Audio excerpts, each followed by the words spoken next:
अरविंद केजरीवाल की खुद की व्यक्तिगत रेटिंग और उनकी पार्टी के वोट लगभग हैंड इन हैंड चलते हैं।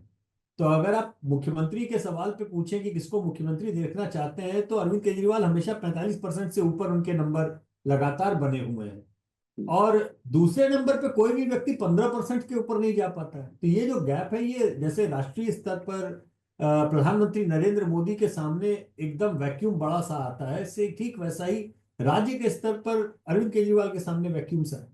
नहीं तो यशवंत, जो आपने बात कही वो आंकड़े में बता देता हूं, मैं इस सवाल को बाद में लेने वाला था कि भाई लोग, दिल्ली के लोग किसको मुख्यमंत्री देखना चाहते हैं। तो जो सी वोटर का ट्रैकर है 6 जनवरी का, उसमें 47% लोग चाहते हैं कि अरविंद केजरीवाल को ही वो मुख्यमंत्री देखना चाहते हैं। जैसा कि यशवंत ने कहा, ये लगभग उतना ही है जितने कि आम आदमी पार्टी के को वोट के बराबर बराबर जा रहा है। लेकिन बीजेपी के केस में मनोज तिवारी सीधे 14% पर है। मतलब कहाँ तो नंबर 1 केजरीवाल जो है वो 47% पर है, और मनोज तिवारी जिसका दूसरे नंबर पर आ रहे हैं वो 14 पर है, और अजय माकन जो कांग्रेस के सबसे बड़े चेहरे अगर आप कहें तो 2% पे है। तो कुल मिला के केजरीवाल नेता नंबर 1 है दिल्ली के, इसमें कोई शक नहीं है।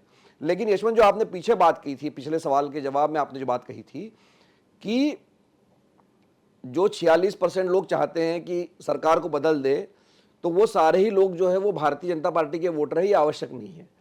तो इस चुनाव में एक सवाल ये भी उठ रहा है कि कांग्रेस पार्टी अगर अच्छा करेगी तो आम आदमी पार्टी को नुकसान होगा, और अगर कांग्रेस पार्टी ने जैसे पिछली बार उसको 4% वोट मिला था उतना ही मिलेगा तो आम आदमी पार्टी के लिए आसानी हो जाएगी। तो ये इस गणित को आप कैसे देखते हैं? क्योंकि मैं अगर कांग्रेस का वोट शेयर देखूं 2022 के एमसीडी चुनाव का, तो लगभग 12% उनको वोट मिला था, जबकि आम आदमी पार्टी को 42% था और बीजेपी को 39% मिला था। लेकिन विधानसभा में जब आप देखते हैं तो बीजेपी का वोट लगभग 39% था, आम आदमी पार्टी 53 या परसेंट पे थी, और कांग्रेस 4.5% पे थी। तो क्या कांग्रेस का परफॉर्मेंस किस तरह से प्रभावित करेगा आम आदमी पार्टी के चांसेस को? देखिए, मैं अगर ट्रैकर की ड्यूरेशन पिछले 6 महीने की लूं, यानी जून के लोकसभा चुनाव के बाद का आंकड़ा अगर देखूं, क्योंकि जून में आम आदमी पार्टी और कांग्रेस साथ में लड़े थे, उसके जी। बाद के आंकड़ों को देखूं, तो एक बार भी कांग्रेस का वोट शेयर हमारे ट्रैकर में 8 साढ़े 8% के ऊपर कभी नहीं गया। लोअर एंड पे 2.5 3% तक भी गया है, लेकिन हायर एंड पे कभी भी 8 साढ़े 8 के ऊपर नहीं, डबल डिजिट कभी टच ही नहीं किया। तो एक बात तो ये समझ लीजिए कि मिलिंद की, कांग्रेस के लिए दहाई वोट शेयर में क्रॉस करना इस समय लगभग लगभग नेक्स्ट टू इम्पॉसिबल जैसा कभी कभी लगता है। और जब तक वो 15% के आंकड़ों के आसपास नहीं पहुंचते, तब तक आम आदमी पार्टी को कोई सीरियस डैमेज वो कर पाएंगे, इसमें मुझे संदेह लगता है। तो फिलहाल आज की तारीख में जितने 6 महीने के आंकड़े हैं, उससे देखते हुए नहीं लगता है कि कांग्रेस के लिए बहुत अच्छी कोई स्थिति है।